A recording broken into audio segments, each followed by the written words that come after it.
Hey guys, what's up? I'm Rohit Khurana, host of Intellect Digest, and we have with us the HTC 526G Plus, which has been recently launched at an attractive price of around 10,000 rupees, and it comes in two variants: the 8GB internal memory variant, which is exclusively available on Snapdeal, and a larger 16GB internal memory variant. Except for that, everything is same. So in this video, I'm gonna give you a comprehensive review including everything that you need to know about this phone. Let's get started. I'll start with the design, form factor and build of the phone, and then we'll talk about the feature specification. I'll also give you a camera test, audio video playback test. Talking of the design, as you can see, the back is fairly glossy and it attracts fingerprints like anything. This is a glossy plastic back and it comes in white as well as black color. The one we have here is black and it is very easy on picking up fingerprints. However, it looks nicely curved and designed. The sides get this metal garnish which looks very cool, and you have the power wake up key here and the volume rocker, which is nicely gelled within this metallic finish. On bottom you have the charging port followed by the primary microphone hole, and there is an indent to open the back flap, and the back cover comes off. Under the hood you have a 2000 milliamp battery and you have two SIM card slots. This is a dual SIM 3G phone. You also get a micro SD card slot for expansion. There is 8 and 16GB memory variants available on this phone, on which you will get 5GB to 12GB of user available memory respectively. On the rear you also get an 8 megapixel camera which comes with autofocus and LED flash. On front you get a 2 megapixel front facing camera which is without flash, and you have a large speaker grill on top and a speaker grill on the bottom as well. HTC branding, and on front you have a 4.7-inch display which is not high definition but QHD with a small q, 540 by 960 to be precise. And the quality of display in my opinion is decent, but it is nothing exceptional. The viewing angles are also okay but not very good. It tends to fade after a certain angle, which is okay for a phone of around 10,000 rupees price, but you get better quality panels in this price segment in some other brands. Talking about the quality of touch feedback, it is very good, and talking about the user interface, it is running the HTC Sense UI, which is very familiar HTC UI, where you can swipe on this side and get the blink feed. You can customize the blink feed like this. There is an app drawer which scrolls vertically rather than horizontally that you would find on most phones. It comes with a powerful processor which is an octa-core 1.7 GHz CPU, has 1GB of RAM, 8GB internal memory.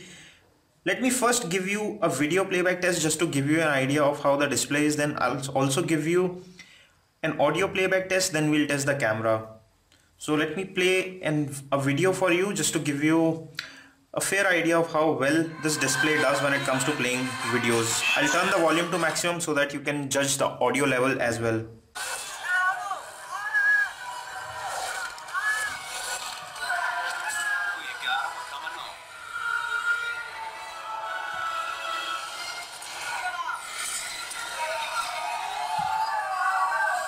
The display produces good colors, but the viewing angles are not that good. The loudness of audio from the front firing speakers is good, which gives you a good audio experience.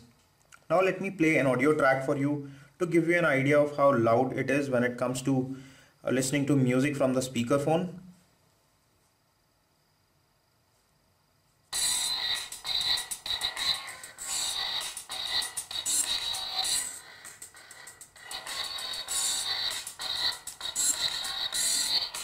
As you can observe, the speakerphone is only the bottom grill and the top grill is only the earpiece, and you hear the sound only from the bottom speaker and not the top speaker. So it is not a true stereo effect, but a front facing speaker means that it will not be muffled, and the audio is fairly loud, if not the loudest that we have heard in this price segment. Now let me give you a quick camera sample of the same. So I'll click some pictures with the rear camera and then also with the front facing camera to show you how well it clicks the picture. So I have some objects here. Let me click a few pictures right here.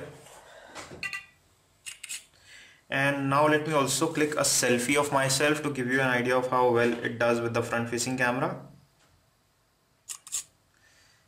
And here we have these two pictures. This is the front facing camera shot, and you can see that it is capturing decent colors and details, but it is not very wide and it is not very sharp as well. Decent for a 2 megapixel camera.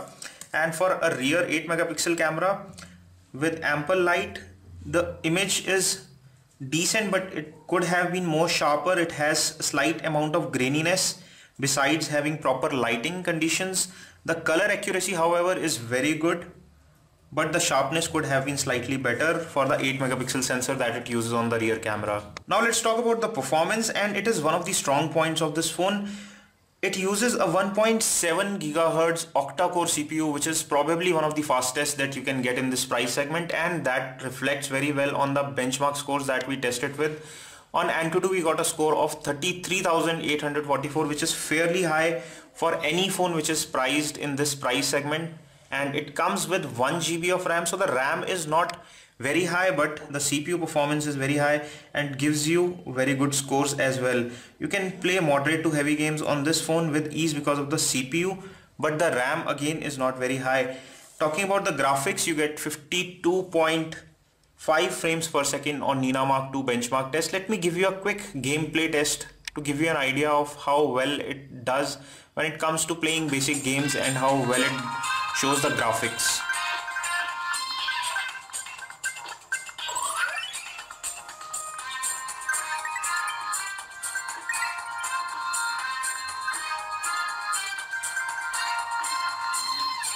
So gaming is not a problem. In terms of software interface, it is running Android KitKat 4.4 and it runs the HTC UI, which comes with the familiar HTC Sense, the blink feed, which you have seen on other HTC phones as well.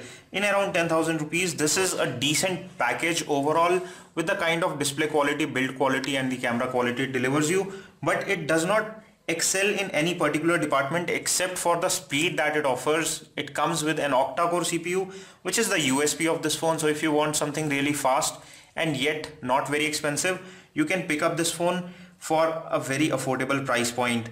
This is all we have on this one. If you want to pick up one for yourself, I'm leaving a direct link in the description section below where you can purchase one from Snapdeal. If you enjoyed watching this review video, don't forget to give us a thumbs up by pressing the like button below, and for more such videos, make sure you hit that red subscribe button. This is your host Rohit Khurana signing off. Thanks for watching.